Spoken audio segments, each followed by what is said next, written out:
Sahitya Thopanglup, Satholup Amadi, Imphal Amadi Funga Heritage Silong Anina Punna Senduna Haukiba Numitagi, Chatharagliba, Imphal Literature Festival 2025 South Africa, Thailand, Assam, Tripura Amadi, Kolkata Dagi Aiba, Aibi Mapanna Saru Yari, Ngasi Nini Charma Numita, Kaibulamjau National Park, Loktak Path, Thanga Karangda, Chatuna, Mahushagi Fazaraba, Saktam Singh Yenkibaga Lunana, SC Hostel Thanga Wangma High School da Hangliba Relief Camp da Changduna IDP Singi Damakta Lupa Lising Taraga Mathoi Tengbang Bagaluina IDP Singi Sotar Bapuning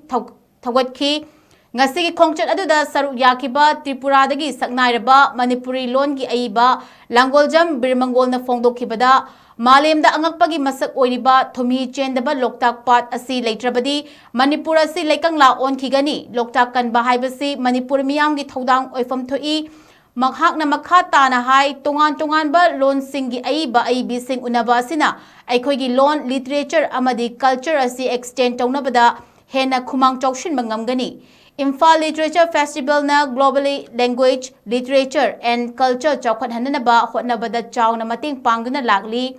Asiguma festival ama lepta na pangthokpada thodang lauriba sing thagat ningai ni haiba wafam thamki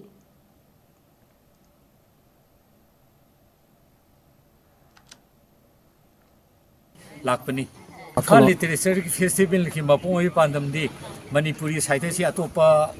saite dai di pithribi leiba saite loina makal na adu ama gama tinaba tonaba ama ga sakhangna baduni akhoi khak chakholaga ma kha chawla yade Puna unamina bagi unity ma harmony ma peace ma poron hona bada literature ma pong thodang lo baduni Manipur kai dori vibe se khangne Imphal Literature Festival se ma pong pandam di mapang writer mayam kauba aduga akhoi gi writer mayam ko unnaba sakhangnaba Manipur thengnari ba makhoi ne thengne mayam gi awana nungai ba mayam du share tominaraga malem sida akhoi punamak shanti poron hona da writer mayam kai tok sige habagi phirep long na ba se pa warep long no ta handaki festival pangthok sabani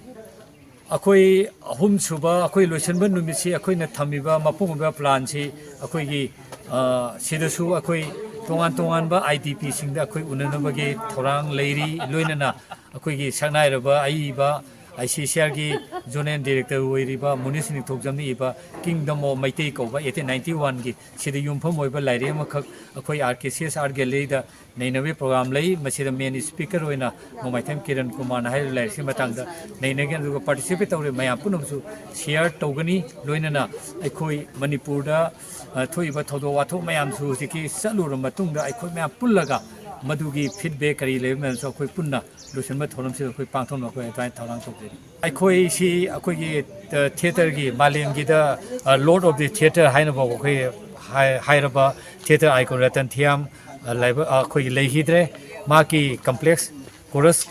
khoi gi repertory khoi complex sida khoi gi mapal laiba tim mayam chedi writer mayam pula unaraga maki complex sida khoi unagani maki masanu pau ji hingauri ba thawai thiam go unaraga khoi kumain tawga further khoi gi icon noiraba khoi gi masak nairaba malem sida maha mamang khi matamda khoi punama theater gi movement si mangjarabane lauriba mahaki mafam da khoina sarjanji dikatpa ga loina kai tawsi gi haibe gi hana khana nei na baduma akhoi gi hayeng last day lo samun mi sida so akhana ba program ama ma gi machan pa